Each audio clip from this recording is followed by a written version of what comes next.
Hello to everybody to our webinar Scaling Up Naloxone Access in Europe, Overcoming Challenges. My name is Dirk Schäffer. I'm based in Berlin and I'm working for German AIDS organization, and I'm also responsible for the German-wide YES network, the drug user organization.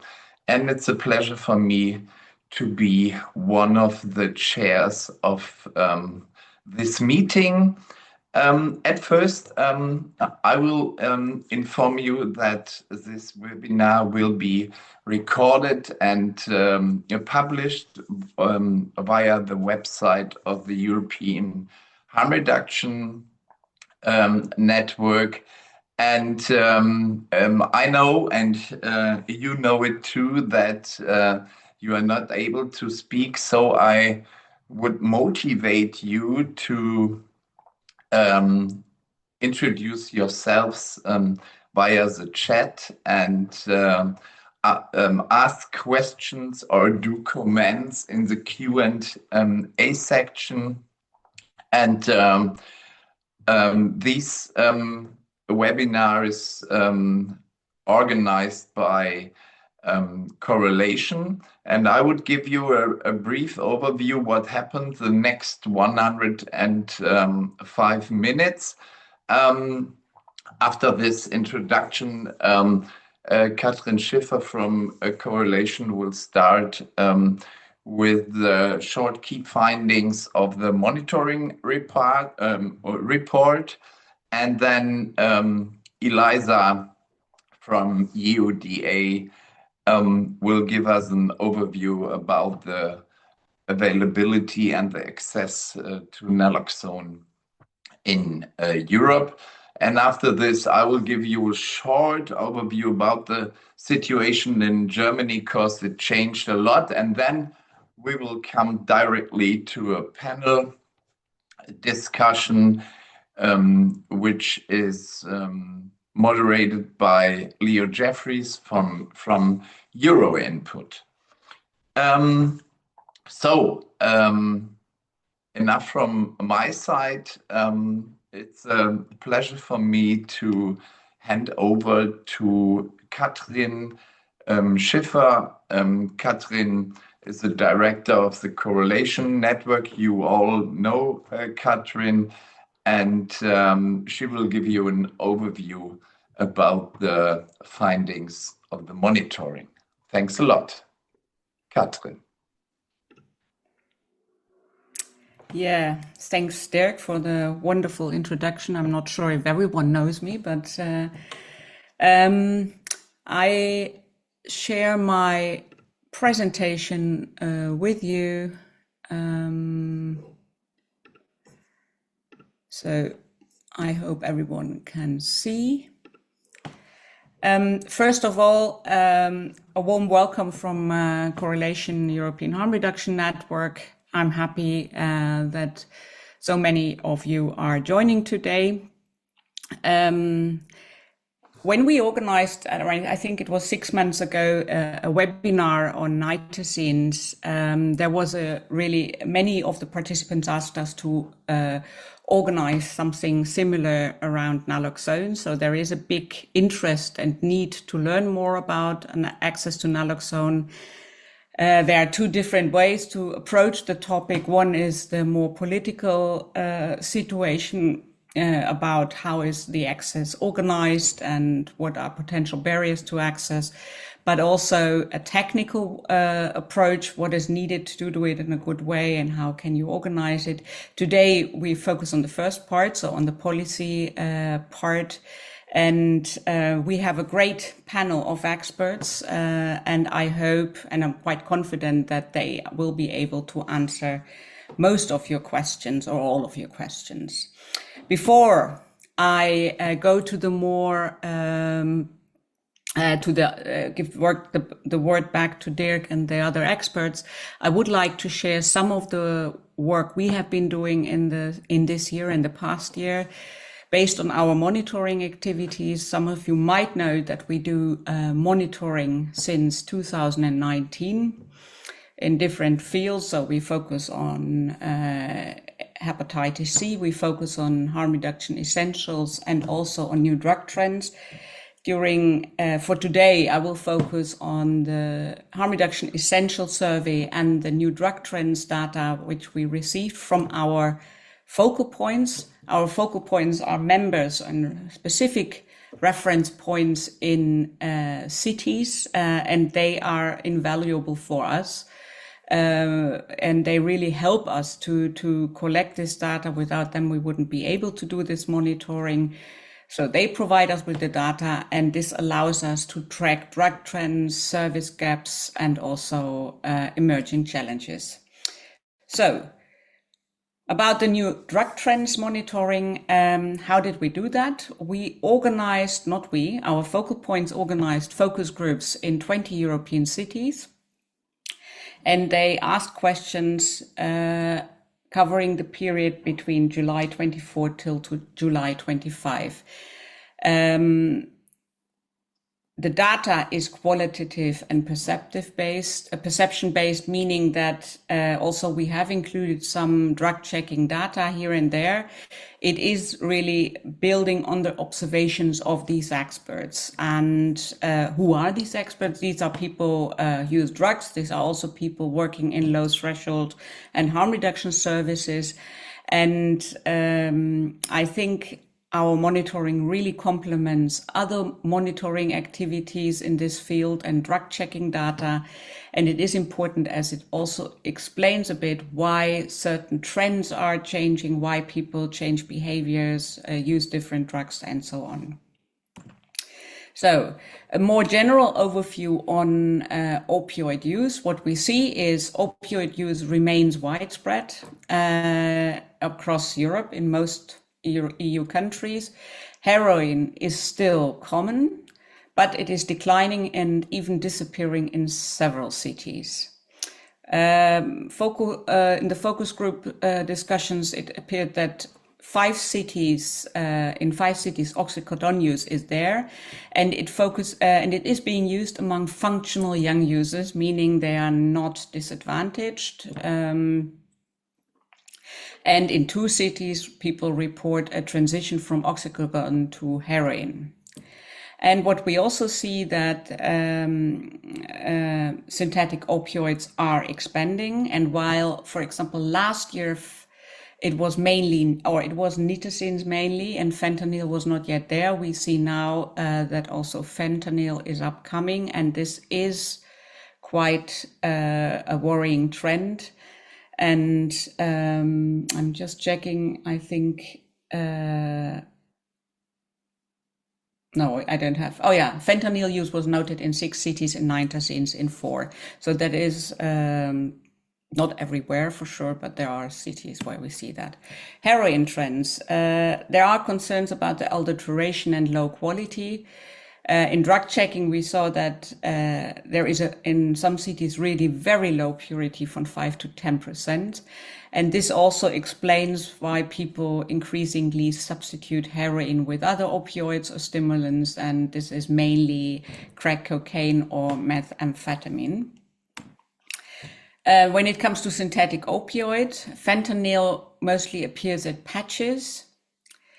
Glasgow and London, what is reported, and that's interesting, that fentanyl is used as a general or umbrella term.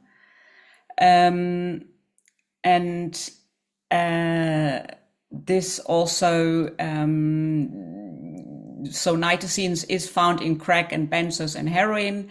It is also found, and fentanyl is used as an adulterant in heroin in London as well, and in Berlin and Vienna. And in Copenhagen and London, we see that nitazines are sold as oxycodone. Now going to the naloxone access, this builds on the report on harm reduction essentials, and there we send out the survey to our focal points. 42 focal points, meaning 42 cities, responded, representing 33 countries in Europe. We see that 26 of these cities have naloxone available. 16, there it is not available. And take-home naloxone nasal spray is available in 18 cities, and injectable is available in 15 cities. Main distribution points are mainly in the drop-in centers and drug consumption rooms, closely followed by mobile and outreach. But we also see that there is pharmacies upcoming, and even general practitioners are prescribing naloxone to people. And then about the restrictions, happy to see that most cities didn't report these restrictions, but 21% say that there are health insurance restrictions. This implies that it is mainly applying to people who are more vulnerable, meaning that they are probably homeless or that undocumented migrants. There is also the prescription requirements make it very difficult for people to obtain a naloxone, and some countries also make it that people need to become enrolled in opioid agonist treatment programs, which some people don't want to, and this can create quite a barrier. Key takeaways, we see there is progress, but still significant barriers to access. We see that synthetic opioids are spreading, so it makes it really urgent to make access more widely accessible. We also need to be aware that naloxone is not an intervention in itself, but it needs to be part of a more comprehensive overdose response. And this includes also that you need to call the emergency 112. You need to support people with breathing and also monitor the person after you have provided naloxone, because probably people need another dose. And all this also, as a key recommendation, means we need to expand the training and also the distribution through community-based and community-led services, also the distribution via pharmacies, and scale up over-the-counter access, meaning that no prescription is needed. And this would be key in making naloxone more available. That's it from my side. I want to thank everybody and the speakers already, and also I give the word back to Dirk. Thanks. Thanks a lot, Katrin, for this brief overview. You all see there are limitations due to the accessibility and that naloxone is not available very easily in all countries.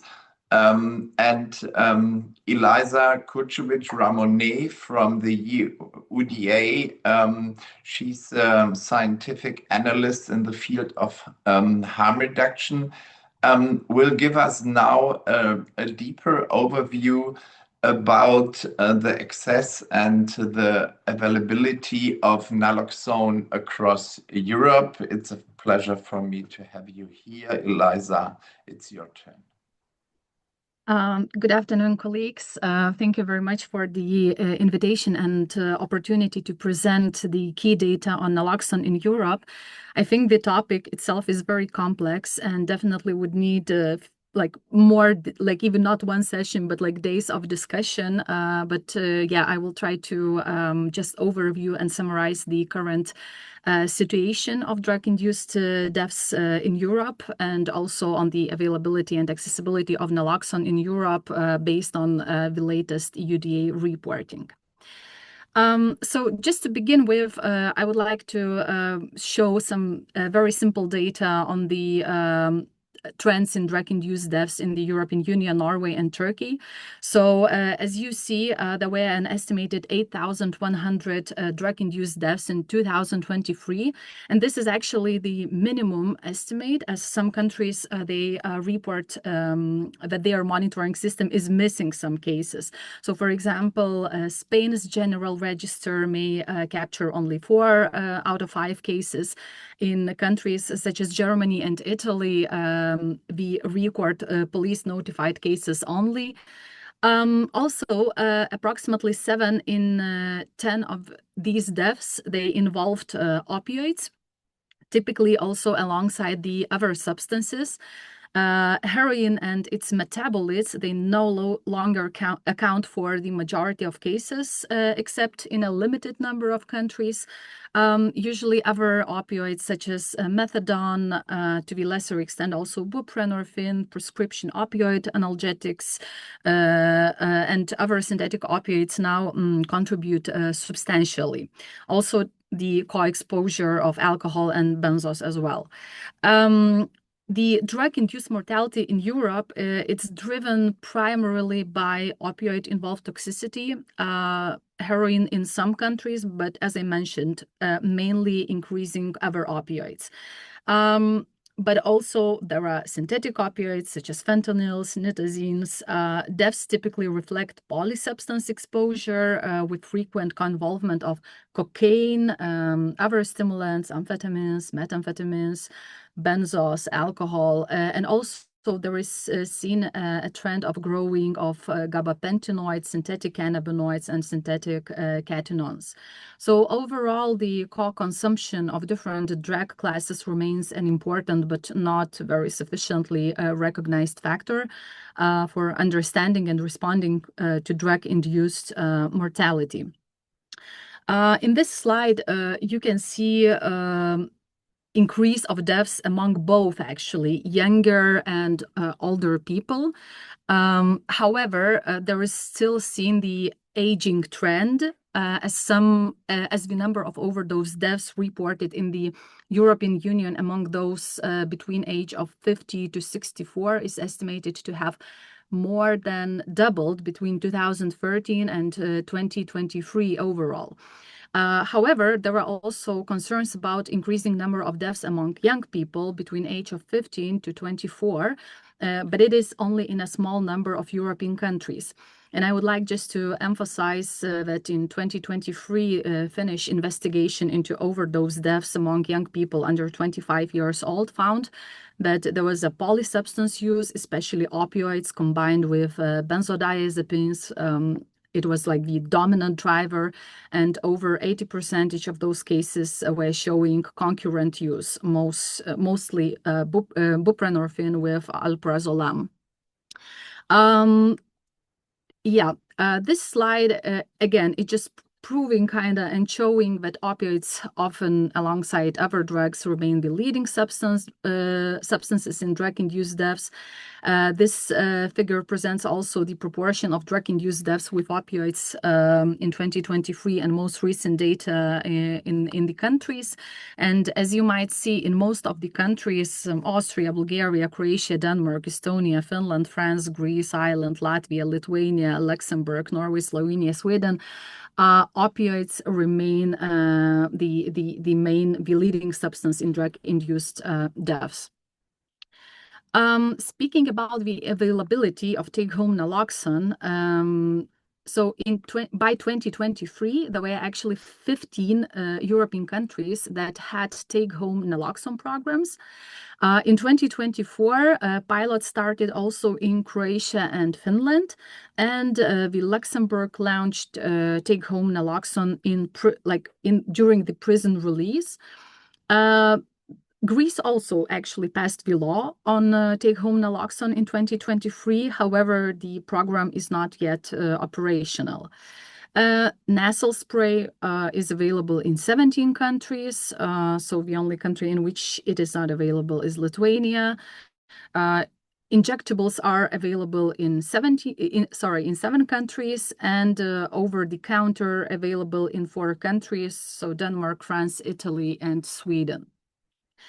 Speaking about the prison settings, which is again very important setting when we speak about overdoses itself, take-home naloxone was available in 7 countries in prison settings in 2023, with Luxembourg adding release at exit distribution in 2024. And this is also the kind of the trend showing how different harm reduction interventions are and were developing like during different years. So as you can see, the take-home naloxone programs are very slowly but like growing, increasing in different countries. Speaking about the interventions to prevent opiate-related deaths, I think it's important to mention that we should look at as a comprehensive package and interventions where there is evidence of benefit and where we can have a high or reasonable confidence in the available evidence are highlighted in the bolder frames. So you can see like 4 interventions which are like really proving the evidence. Much of the current evidence on interventions listed in this figure is either emerging or deemed insufficient, in part because of the practical and methodological difficulties of conducting research, especially in developing randomized control trials, and also because service delivery models, they often differ considerably in countries. So reducing opiate-related deaths requires actually a twin-track approach. First of all, preventing overdoses from occurring and preventing death when they do, with responses differentiated by group and age as patterns to use evolve. Opioid agonist treatment has the strongest evidence base for protecting against overdose and other causes of death, but coverage is often below WHO guidance. The evidence is also growing for the impact of wider access to opioid antagonists, especially naloxone, though availability, as you saw in the previous slides, varies within and between the countries. Changing consumption patterns and the availability of both injectable and nasal spray formulations mean that services should review the protocols to ensure timely access and correct use of naloxone. Even with potent synthetics, fentanyl, nitazines, 2024 guidance is unchanged. So it should be like used titrated naloxone, repeat doses as needed, and provide rescue briefing, CPR, which underscores the need for systematic bystanders training. And just the last thing which I really would like to mention is that standard naloxone doses work. So what the evidence basically shows that standard dose naloxone is usually effective across synthetic opioids. Nonetheless, polysubstance use complicates the management and limits certainty. And accordingly, overdose response must prioritize basic first aid, especially airway and breathing, and immediate ambulance call out with take-home naloxone as adjunct rather than a replacement, supported by training that does not deter ambulance attendance. And here are just a few examples, pieces of evidence-based scientific publications which like review and analyze how standard naloxone doses were provided, and it helped people in the cases of overdoses. And just to finish with, I just would like to invite you all to scan this QR code where you can just subscribe to our newsletter on health and social responses. Thank you, and I wish a very fruitful discussion.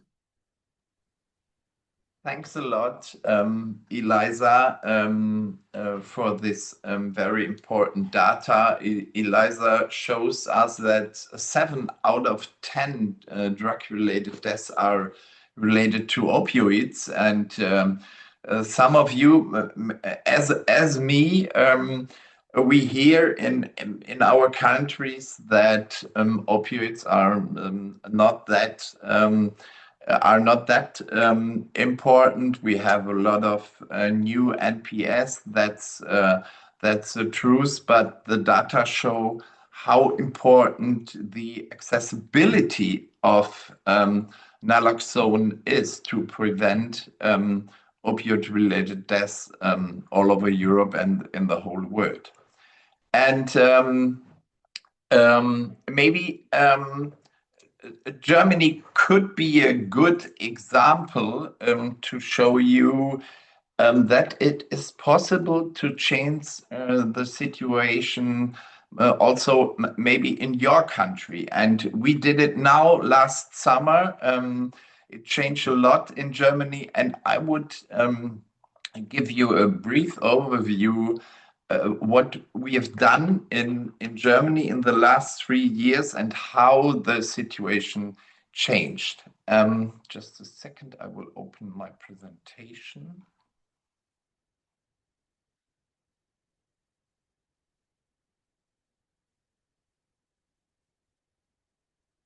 Okay. Yes, just a second. Yeah. It's an update about naloxone in Germany. And you know that Germany was one of the first countries who implemented naloxone projects in the beginning of the 90s. But the legal conditions for prescribing naloxone were very strict until summer 2025. A prescription was required, and only opioid users were eligible to get naloxone. And so we got a low coverage of naloxone, a huge number, more than 50% of opioid-related deaths. And we need a long time to change the situation in Germany. But now we had success.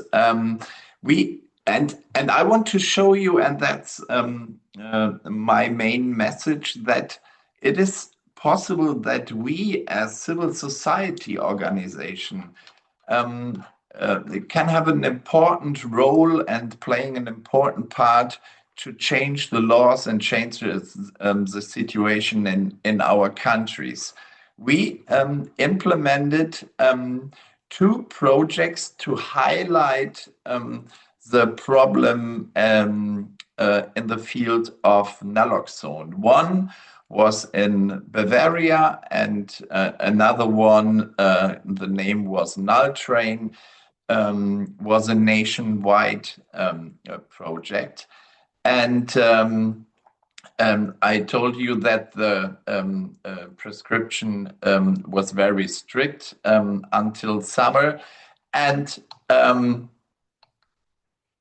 oops, sorry. That's okay. And what we see in the project, that drug users are very responsible to use naloxone in the fields, but we have a lot of prejudices among doctors. But after the 2 projects, we showed that the coverage is very important to reach people and to change the situation. And now, together with other organizations, we changed the situation in Germany totally. The prescription of naloxone is now possible for drug service organizations, for organizations who do support for homeless people, who do and for correctional services, and also for the police and for the customs. And overall, all actors in the field of who give drug users support or working with them got now the possibility to get naloxone and put it in their pocket to do first aid in in a case of drug emergency. And another very important change is that we put a Ventizolve. It is we have it not here. We hope that another, maybe Ventizolve. It's also a nasal spray. We hope we will have it here in 26. And we changed the law that you can get it without a prescription. And you go to the pharmacy, and then you can buy your medication, and you take your bill, send it to the health insurance, and they will pay for them. That's very important that we got also a payment. And these are two very important changes in Germany to increase the coverage of naloxone and to decrease the number of opioid-related deaths. Yes, you see it here, and the costs are then will be reimbursed by the health insurance, and we work together with the company who provides the Ventizolve, and so in the end, we have a lot of hope that it will introduce in the next year in Germany, and you can get it via the pharmacy. And what is important too, in the third line, that the guidelines of our medical associations who are responsible for the guidelines of opioid substitution treatment, they added now take-home naloxone in their guidelines. This means that all doctors who do OST treatment, they know that take-home naloxone is one part of opioid substitution treatment, and they should talk in a proactive way to their patients if they want naloxone, if they need it, and to prescribe it to them. And that's also very new and very important that we got something in the guidelines for medical doctors. So that's my short presentation about the situation in Germany. I will stop it now, and hopefully it can motivate you to do something similar to change the situation. Eliza shows the situation in some of your countries, and we are very happy in Germany that we changed our law, and we as civil society organizations paves the way for this. And this maybe motivates you to do projects in your country, or together with your government or alone, and try to change the situation. Thanks a lot. And now I will hand over, because we come now to the panelists. I will hand over to Leo. You maybe all know Leo. She's from Euro Input. Leo, the floor is yours. Hi, Dirk. Thank you very much. Hello, everyone. It's great to see so many people joining and so much interest for this topic. So I am going to briefly introduce all of our panelists and then hand over to them to present. So for the panel, we have Hugo Faria, who is the General Coordinator of ADP Areas de Pinhal, an NGO in Lisbon that has a DCR, a mobile OAT program, and a shelter. He is a focal point of correlation and a core group member of the European Network of Drug Consumption Rooms. Following on from Hugo, we'll have John Melhus, who is a drug policy expert at the Norwegian Association for the Humane Drug Policy, FHR, and also a project manager for Euro Input. Following on from John, we also have Kirsten Horsberg, is the CEO of Scottish Drugs Forum, the national non-government organization committed to improving Scotland's approach to drug-related issues, um, and also a focal point of correlation. And then finally, we also have Alice Herzog, who is the head of outreach program at Sanin in Prague, Czech Republic. He has been working in the field since 1998, all the time in direct work. So those are our panelists. So I'd just like to hand over to Hugo to present. Take it away, Hugo.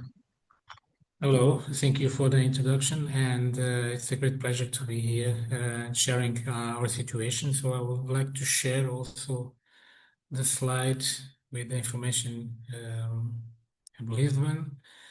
So nowadays in Portugal, the situation regarding the naloxone availability is pretty much stable now. So all the teams working in addiction field, OAT clinics or harm reduction teams, we all have naloxone available, so with no constraints at all. Just to say also that the process of having naloxone available started as an intervention of the local authority here, local authorities in Portugal that implemented the distribution, and nowadays after the shift from the local authorities to the national authorities of drug addiction, the project is still in place. So as you can see in the slide, is it possible to have nasal and injectable naloxone in Portugal? And you can see also the access points. You can have it in all of these access points. But I have to say that, for example, when it comes to pharmacies and the prescription, the process can be a little bit more complicated. It's possible, it's available. So if you want, if I'm going to a pharmacy, they can see it in the software. Probably they will have some difficulties to have stock.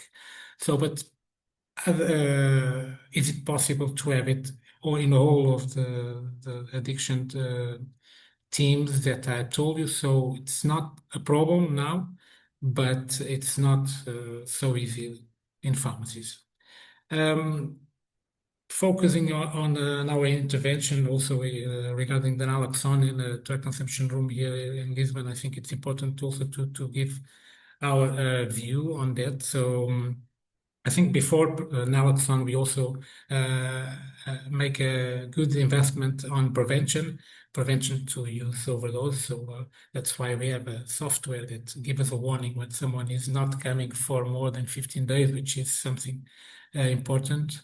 We also try to negotiate the dosage of people who use drugs when they are coming to inject a lot of drugs related to the usual pattern. I also have to say that oxygen is many times used at the same time that the nasal naloxone is used, but sometimes as a first-line intervention. So in our drug consumption room, we use both nasal and injectable naloxone. Sometimes some of our staff members, they prefer to start with injectable naloxone for many reasons, but mainly for two reasons. Because when the client is not breathing at all, the nasal one is not effective. And some others they prefer to use injectable because they can see how the medication is acting in the client. So we had 69 overdoses happening since the opening in 2021. The big majority with heroin, 56, and half of these overdoses was also with cocaine at the same time. So yes, we used 49 times naloxone, nasal naloxone here in the drug consumption room. So I think can say, can finish. Thanks very much, Hugo, for that perspective from Portugal. Really great to hear the interventions that are happening in your local context. So we're going to have just a reminder to everyone. There's a Q&A there. If you have any questions for the panelists as we go on, put them in the Q&A. And at the end of everyone presenting, we'll go through the questions, and also the panelists can answer you directly in the chat as well. So I'd like to introduce John now. John, if you'd like to share. Yeah, sure. Thank you.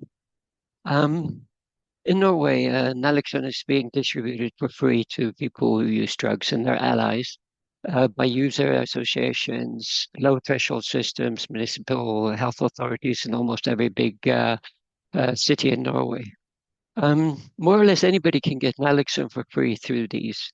No need to be registered as a user or anything.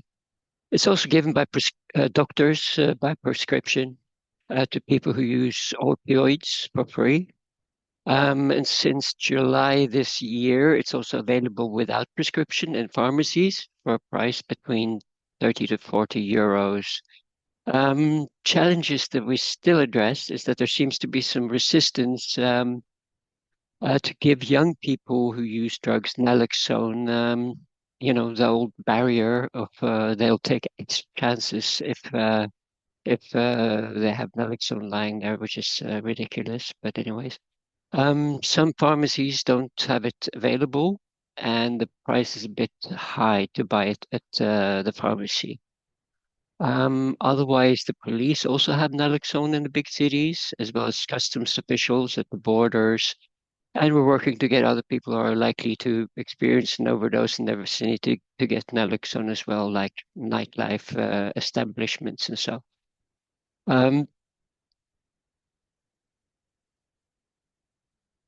The main form of naloxone in Norway is the Ventisolv that Dirk was speaking about. It's a nasal spray of 1.26 milligrams, which was developed by a Norwegian pharmaceutical company, actually, in cooperation with NTNU, Trondheim University, some years back, with a close cooperation of the people who use drugs in Norway, concerning the design being non-stigmatizing and such, which is actually really good. I would also like to mention the availability of the peer-to-peer naloxone resource by Euroinput, for if some groups are in your area. I'll put the link to that one in the chat. Thank you. Thanks so much, John, for sharing, and also for sharing our peer-to-peer naloxone resource, which is a great piece of work. And John and I both worked on that, so thanks for sharing that. So next, I would like to welcome Kirsten Horsberg from Scottish Drugs Forum, please. Thanks, Leo, and thanks for having me along to this webinar. So I think first, just to set the context here, so Scotland has the highest reported rates of drug-related deaths across Europe. And when you compare the drug-induced deaths to the rest of Europe, the average in Europe is 24, 25 per million population of people dying. And for context, in Scotland, that's 246 people per million population. So our rates of drug-related deaths are terrifying, extremely high, and without a doubt, had we not had such significant naloxone provision across the country, those deaths would sadly be even higher. Our naloxone programme is a national programme. It was established in 2011, and sometimes I think we take for granted how easily accessible naloxone is across the country, and we can't afford to become complacent with that. And certainly there are really great examples in other countries that we could also be learning from to expand our programme even further. We have free access to naloxone for all sorts of kits, and we have Prenoxad, Nixoid and Ventazole available as the three products, and we supply it to anyone who's likely to witness an overdose, But the absolute priority of the national programme is to ensure that we are prioritising people who use drugs. We supply to family members, friends, services and organisations and the general public. We've also supplied 12,500 naloxone kits to Police Scotland, and they've administered naloxone in an emergency over 700 times now. I think a strength of the programme is that it's nationally coordinated across all communities and prisons. It's supplied by a range of people and organisations, so mostly supplied by services in contact with people who use drugs, pharmacies, and through prisons and other custodial settings. Some of the maybe more unique areas of distribution would be through the Scottish Ambulance Service, so when they attend a drug-related incident or event, they're able to supply the person who they are treating or families and friends on the scene with naloxone. We also have a fantastic click and deliver naloxone service that's managed by Scottish families affected by alcohol and drugs. So wherever you are in the country, you can request a kit through an online portal, and that will be sent to you in confidential packaging in the post. And we also have extensive peer supply of naloxone across the country now, in communities, but also uniquely in the prison settings as well. So people in prison can supply their peers in prison, with a nasal naloxone kit the day before the person's due to be released, and that's provided fantastic additional support to the prison's naloxone programme. We also have national data collection, and we supply around 8,000 naloxone kits per quarter across Scotland. And in the last financial year, in 2024 to 2025, 32,000 naloxone kits were supplied, and that's been the highest annual total that we've had to date. So the distribution continues at high levels, and I'm sure we'll come in the next session onto some of the challenges that are still faced. Thank you. Thanks very much, Kirsten. And good to hear the initiatives in Scotland. And I know myself being from Vancouver in Canada, that often these upscalings of initiatives come from a response to an increase in deaths. So just to, I suppose, call to attention the reason that we're all here, and that is for the preservation of life. So thanks very much, Kirsten, for your presentation. So I'd like to introduce now Alice Herzog from Synonym to speak. Hello from Prague, Czech Republic. I work in organization Synonym.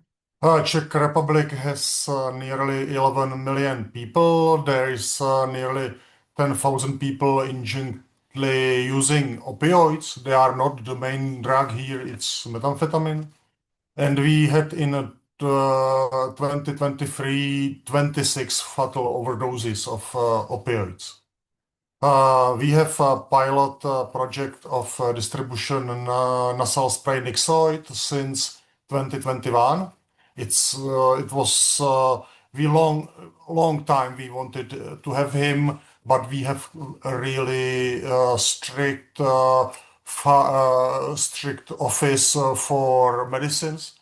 Now it's coordinated by government. In 2025, 40 drop-in centers distributed 2,000 doses of Nixoid.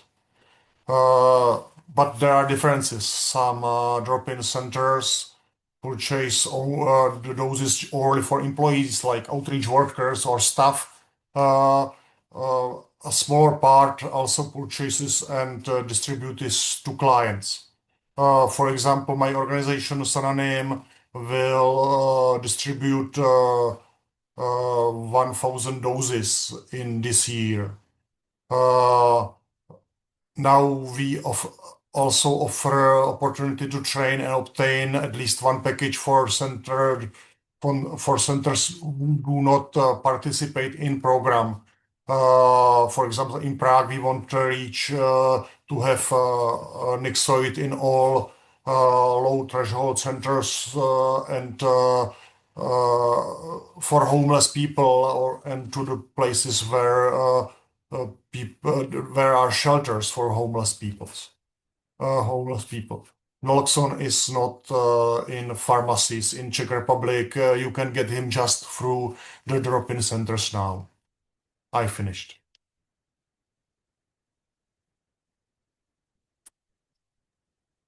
Thank you, Alice, very much for that perspective from Czechia. And yeah, it's always interesting to hear what's happening there in terms of, methamphetamine, but also naloxone, also the prescription of safe supply or stimulant agonist treatment.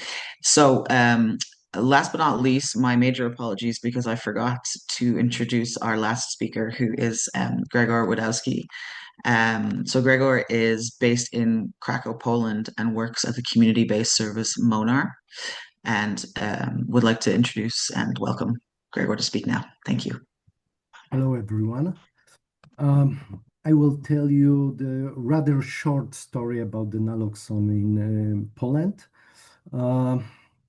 We have quite modest experience with the distribution of naloxone among users because before several months ago, naloxone was available only for the ambulances and hospitals. So something like 1 year ago, it was registered. The nasal form of naloxone was registered for prescription.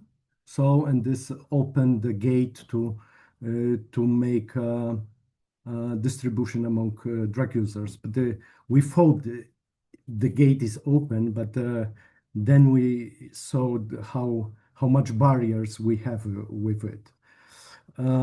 But first, I will tell you a few words about the background, the context of the opioid using in Poland. So, in one of the first presentation today, that was a map of Europe, and there was a lack of data, the numbers of the death related to drugs in Poland. The yearly, it's this number is like 300 cases of people who died because of drugs. There is no specific information about drug caused the death, but probably mostly it's because of the opiates. And the opioids opioid addicts is estimating in Poland around 15,000 of people. And mostly they use the pharmaceutical form of opioids, like morphine, like oxycodone, tramadol, and also buprenorphine and methadone in the illegal way, let's say, out of the programs, out of the legal way. So this is the short background of the using opioids in Poland, and as you see, the situation is not so dramatical, but it's a good time just to implement the good way of the naloxone distribution. If we have naloxone in the pharmacies, because it's a fact, it is. It's the product is Nexoid. The one pack contains 2 sprays, but the cost is around 40 euros. So the price is quite high, and normally people don't want to spend so much money for this. And a few organizations which make harm reduction in Poland, like Monar and Precursor Foundation, start to talk with the authorities, with the Ministry of Health, about the way to pay for this, for naloxone, and then to distribute to drug users. So, but it's a big barrier because according to Ministry of Health, they cannot spend the money which are dedicated to the non-government organization for medicines. So it breaks our way for the wide distribution. So a couple months ago, we start with the distribution, but we had to take money from the private source to spend for medicines to give to drug users. But it was a more like a pilot project to show how it works.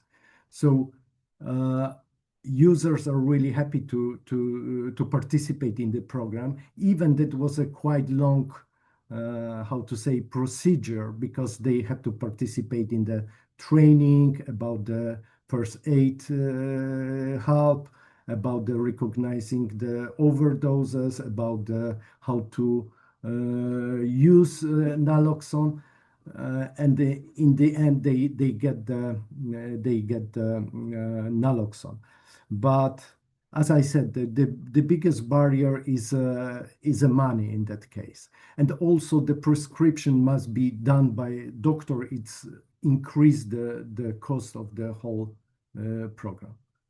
So more or less we those few organizations which are working on a harm reduction field in Poland are still in dialogue with Ministry of Health how to find the proper way for the wider distribution of naloxone. So thank you. That is a situation in Poland. Thanks very much, Gregor, for that overview of the Polish situation. So shortly, we're going to pass over to the panelists to answer some questions from the audience, from the attendees. But I'd just like to ask the panelists to all turn on their videos. And I have a kind of follow-up question to get us started. So, we briefly heard about the situation in all your country contexts, which is great in terms of, the kind of the special characteristics around naloxone policies. I'm wondering if, in terms of the process of introducing naloxone in your country, what barriers were there and how were they overcome? And then also, I have a second kind of follow-up in terms of we saw a lot of slides and mention of the availability of take-home naloxone and the availability of naloxone. But often we know that availability doesn't necessarily mean accessibility. It doesn't sometimes translate to being available to people on the street. So I wonder if you could speak to that as well. So first of all, the barriers for introducing naloxone in your country, and then in terms of the actual accessibility, if you could speak to those two, and I'll let whoever wants to go first. Or I can pick on someone.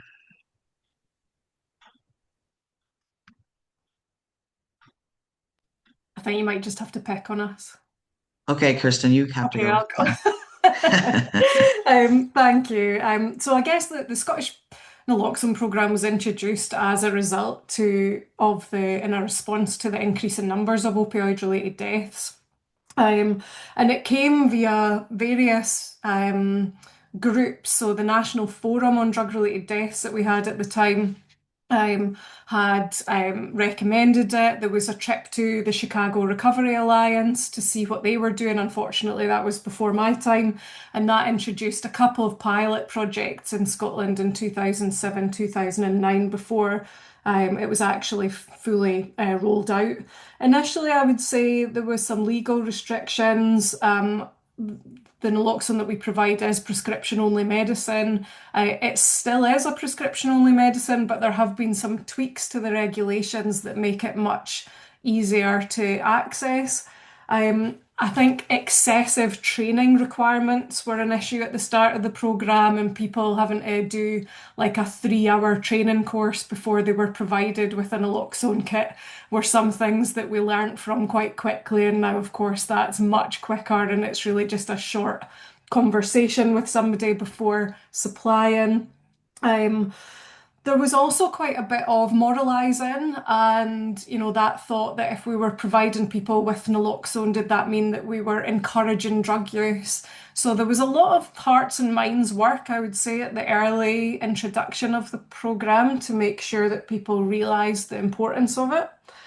And some of the strengths to that were having a national naloxone advisory group and some strong leadership in government and locally to make things happen, and really collaboration being the key.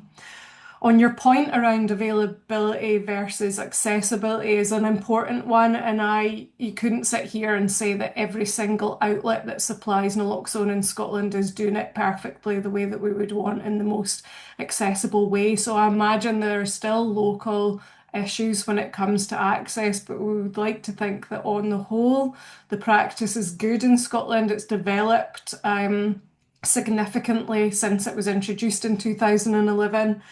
I think two of the main challenges that I really wanted to just very quickly mention to allow others to come in. One is around carriage of naloxone. So we still have issues around people not carrying naloxone. Sometimes that's a positive because people leave it in the places where they're most likely to be using drugs with others. But of course, then that limits the possibility of people being able to intervene opportunistically by carrying the naloxone on them. So the carriage still remains something that we need to work on in Scotland. And there's probably been more thought around public access naloxone on the back of that. So where can we have naloxone situated in the same way that DFIBs are, for instance, to allow that immediate community access? And the other point that was touched upon by Eliza when she was talking earlier is around dosage. Now, I think there's a lot of dosage myths that are coming through, particularly on the back of nitazene introduction.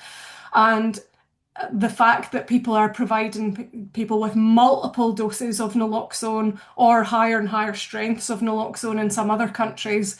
And it's not okay to be doing that. So we are very firm in our guidance that naloxone should be given at the same dosage in the same intervals. So every 2 to 3 minutes, 1 dose of naloxone. But people are either panicking in the moment or being a bit overzealous and administering far too much naloxone, which then, of course, is providing really distressing and difficult withdrawal symptoms for people when they're coming round from an overdose. So I think it's important that we get across this clear message that whilst there may be a need to provide additional doses of naloxone for nitazene or complex overdose situations, that doesn't mean all at once. In the same way, if somebody had an extreme headache, the providers wouldn't provide multiple doses of paracetamol to get over the headache. So there's probably an angle of stigma there to be explored, but I will stop going on about it for the moment and allow others to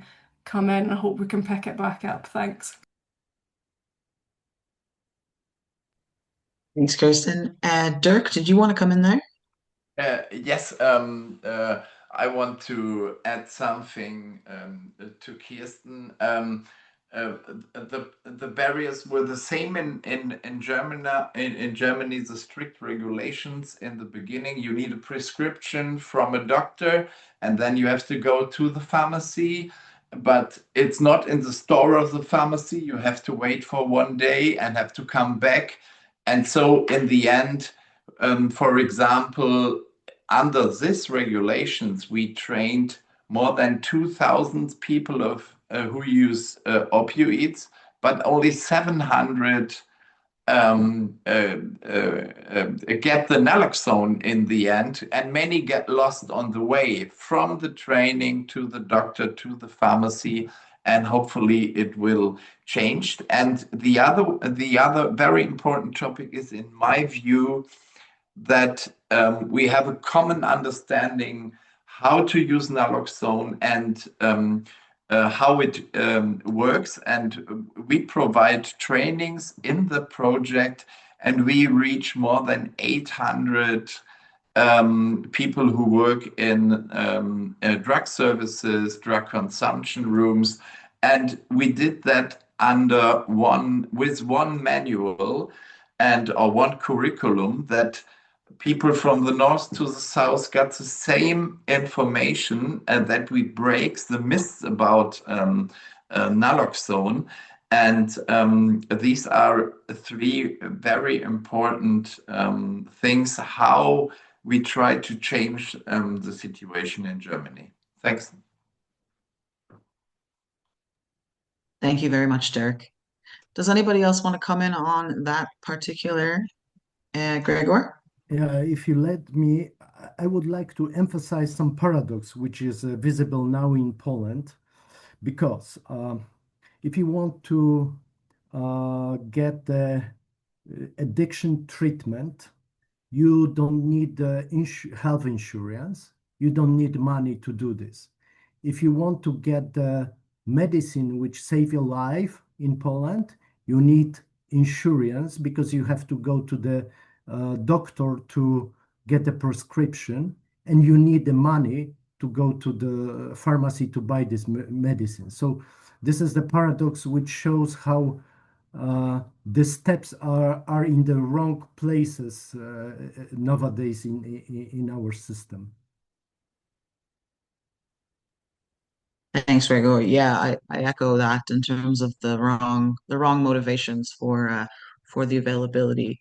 There are a couple other questions in the Q&A now. So I think there was a question around public access for naloxone. So have any of your country contacts talked about the availability of naloxone being available like a defib or something in community? And then also there is a question around Europe's role, or I suppose the European Union's role in making naloxone over the counter across Europe, and the possibility of, maybe the European Medicines Agency having a special kind of byline or something on naloxone. So does anybody want to speak to that in terms of public access, or what they think about kind of the EU's role in that regard? Maybe, Eliza, I saw you were responding to the answer in the chat. Maybe you could speak to it.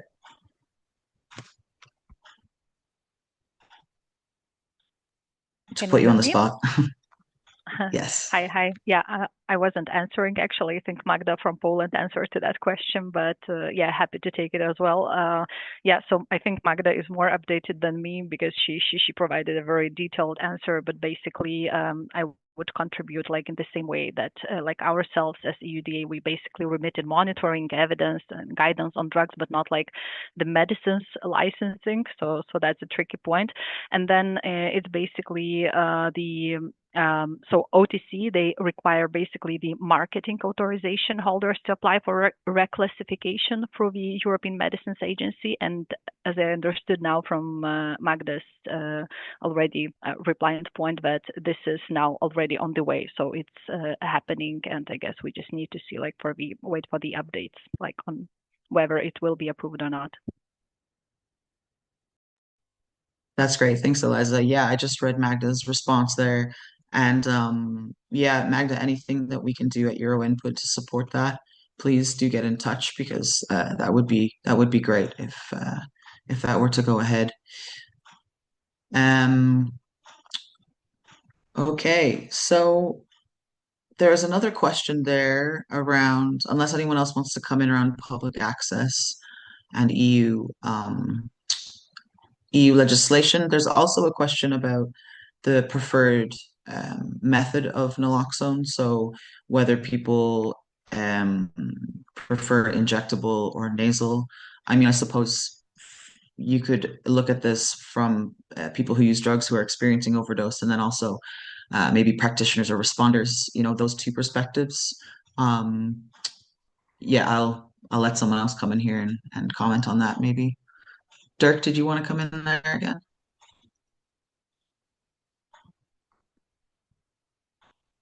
Oh, you're on mute there, Dirk. One comment to this question. Not all people who use drugs are in favor of naloxone, not to have it and not to use it or get it because of their experiences in the ambulances with the because of the dose. When they get overdose, they got a dose of injectable naloxone, which was very high and with strong symptoms after they got it. And they did a step back and said, "Oh no, that's not a medication for me." And but what we see and hear with the nasal spray, that it is much smarter because of the dose. The dose is lower when you got the 1.8 milligram naloxone or the 1.2 milligram. It is much smarter than the injectables people know from the ambulance service in emergency cases. And so we got only nasal spray for take-home naloxone in Germany. Yeah, thank you. Thanks, Dirk. And that reminds me, in terms of the lower dose nasal, John, did you want to talk about the development of dissolve it all and the providing lower dose nasal naloxone and the importance of that? Yeah, well, as Dirk was saying, the really strong the very strong naloxone was put people into severe withdrawal pretty quickly, and that was one of the reasons why Ventitol was actually made to lower dose, just enough to stop the receptors, and that was made together with the drug user group in Norway as well. And the packaging is also quite important because it's packaged in a little round thingy that non-stigmatizing kind of a box, watertight and not screaming, this is a nasal spray or something else. So yeah, that's one of the good things about Ventolin in any case, and our other nasal sprays with lower milligrams. Thank you. Thanks, John. Okay. Did anybody else want to come in there? Just a couple more questions. So, yeah, the slides and the recording will be available afterwards.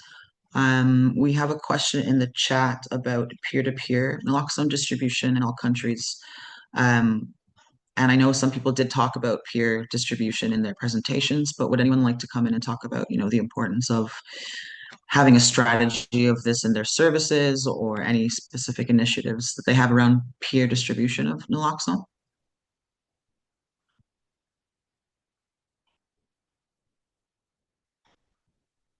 Kirsten, do you want to come in there? Yeah, just very quickly, because I don't want to do all the talking, but certainly what we've noticed from our prisons program has been highly effective in terms of getting kits out in a much more effective way. So the staff have been extremely supportive in the prisons to enable us to train people in prison so that they can, I think we can't underestimate the physical distribution of the kits to people the day before release, because in prisons we always had this challenge of person would be trained while they were in prison and the staff would put the kits in the person's belongings. And for a number of reasons, this process wasn't always done to the way we would expect. So people were often leaving prison without. But actually having somebody who's a peer speak to somebody the day before and provide the kit has increased the supplies dramatically. So when we look at the number of naloxone kits that are provided overall in Scotland, every quarter around 12% of the kits that are distributed are made by peers. But when you look at the prisons, that number jumps up to 80% of the kits that are distributed from prisons are made by peers. So I think, that's definitely something that should be a staple part of any naloxone programme. Thanks. Thanks, Kirsten. In terms of countries who have, oh, sorry, Alice, do you want to come in there? Yes, please. Okay. We give Nixoid to our peers and trade them, and we give them for other clients. And we have such a program that sometimes we ask them if they have Nixoid with them now, and if they got some meal tickets because we want to have it all the time with them when they go. Sorry for my English. I would also That's like to brilliant. add one tiny little sentence, if I may. That is that, of course, yes, I agree. The peer-to-peer naloxone distribution is essential. But also, I would like to mention a little bit about the barriers of introducing naloxone for those who haven't introduced it in their country yet. Very often, you'll have the resistance of people are likely to have more harm, take more chances if they have naloxone available than if not, which is not really a very valid argument. Um, and I would also like to stress the importance of first aid again. CPR, using CPR along with the naloxone, and staying with the person until the ambulance arrives. Because, yeah, when the effect of the naloxone wears off, you have the chance of people slipping into the overdose again. Thank you. Thanks, John. Hugo, did you want to come in there? Yeah, just wanted to add some information also about how it works here. So about the community distribution. So I know that this is something officially that is being developed by the government, but is not yet finished. And I think that will bring the peer-to-peer distribution as well. But it's informally, all the harm reduction teams are distributing naloxone among the people who inject, but also some relatives and also some important people that play an important role among some users, which is, well, it's informal, but it's a way of distributing at the local level, communitary level. For sure, Hugo. Yeah, important point. And often, as many of us know, working in kind of around naloxone and policy, it's often a gray area. And a lot of the times, getting things done, we exist in a gray area before things are official, and that's how we move things forward. I guess that was another question in terms of the countries that have naloxone widely available. Was there a final point that made this happen? I mean, I know in Canada, where I'm from, in British Columbia, there was a national public health emergency, and that kind of really springboarded the things forward. I wonder if, in lieu of that, hopefully before that happens, has this happened in your country? What was the final point to make that happen, if anything? If anyone wants to speak to that. Maybe I can put something. So the naloxone distribution in Portugal started only in 2018. So from that, it was officially authorized to have it and to work with it, even before the opening of the first drug consumption room. So at the time, we were living some times that, well, the consumption was again visible on the street. So that this was the ignition to start talking about drug consumption rooms and also the distribution of naloxone. So this was the example in Portugal, but I think this is only also one of, it's very important that it started, but also it's very important to highlight that this is a barrier because, in my opinion, probably it's a bit late, and because it wasn't like a dramatic scenario like you're describing, it wasn't the same here in Lisbon probably because of that is not totally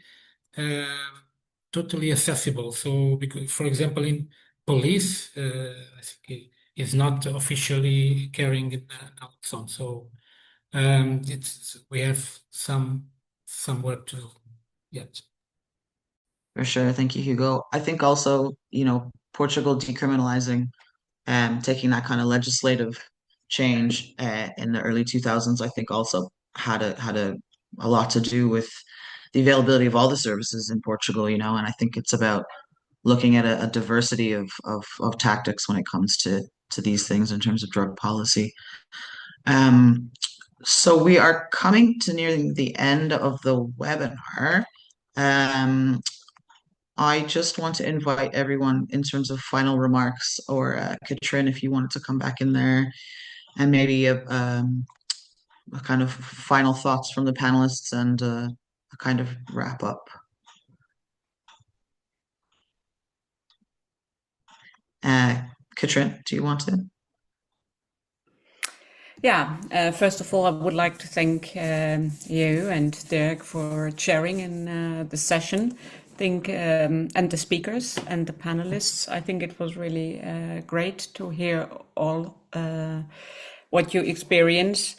There were quite some questions in the chat and also in the question and answer section. I think what I realized that it would be really helpful to have a follow-up meeting, which probably focuses more on the technical aspects, on how to implement a good working naloxone program and overdose prevention, intervention at national level, and what helps. I think there is lots to do. It's great to see that there are good practice examples like in Germany, but also in Scotland and other countries where we can learn from. I think for me, it is still a little bit unclear why there is so much resistance to actually enable over-the-counter access, because it really feels like, what is the fear? Or is it just because it's a lot of work to make naloxone available? I don't understand what creates all these barriers and why in some countries it takes up to 10 years to make this happen. This is more a kind of me wondering what it makes, what happens. But probably we will find an answer to that in the near future. Thanks from my side, at least. Yeah, thanks a lot. Also from my side, thanks a lot to all the participants that you take your time for this webinar, to Leo and all the speakers, and to Katrin to make this happen in this afternoon. And what we saw also in the data, that the numbers of countries who implement take-home naloxone is increasing. It is slow, but it is increasing. And what Katrin said, it is about also some myths about that topic, if drug users are the right persons to implement it as a peer-to-peer program, and some other things we've talked about, but I'm sure we will come back to this topic. I will invite you, please send me a mail, and then I can send you a short description of the German model, how we did it and changed the regulations in Germany. It's not a miracle. And I think the conditions in other European countries are very similar to do this. And thanks a lot to all of you for being here, and have a nice day. Thank you. Okay. Thanks a lot. If there is no one else who wants to say something. Leo? Oh, Kirsten. I just had a final thing that I wanted to say, because I think it's relevant, especially to the Scottish context as well, that naloxone stops death, but policy stops overdose. So I think, we really need to focus as well on the drivers and addressing the deeper issues around poverty, deprivation, trauma, lack of opportunity, and all of the things that point people towards this place. So we need to surely be looking to stop people overdosing in the first place, and our wider policy can do that. Thank you. Good. I'll do a quick final word there and just say that I think that the power of naloxone to engage people who use drugs, you know, in the quality of their life and the recognition of their expertise can be a really powerful tool. So I want us to remember that moving forward in terms of people who use drugs taking leadership and self-determination in this area. And thank you all for coming. And yep, that's it from me. Thank you so much. Bye-bye. Bye-bye. Thank you. Thanks. Bye bye. Thank you.